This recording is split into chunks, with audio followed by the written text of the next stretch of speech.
How to change notification sound for Instagram. This is what we are going to talk about today. Make sure to subscribe to the channel, this really helps a lot. So without any further ado, let's move into the video. First of all, open Instagram app on your mobile. As you open Instagram app on your mobile, then go down to the profile option that is located down below. As you go down to the profile option, then click on these three lines that are located up above. As you click on these three lines, then go to settings, and then down here go to notifications. As you go to notification, then go to from Instagram, and then scroll down to additional option in system settings.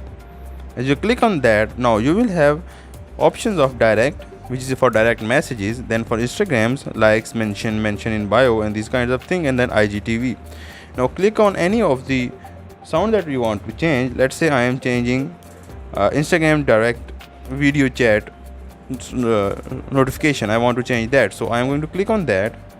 As I click on that, now I will see another view opened. As I click on sound over here, now I can change any of the sound that I like. This is how you can change notification sound for Instagram for anything. This is all from the video. Make sure to subscribe to the channel and also hit the like button. If you have any question, put it down in the comment section. Thank you.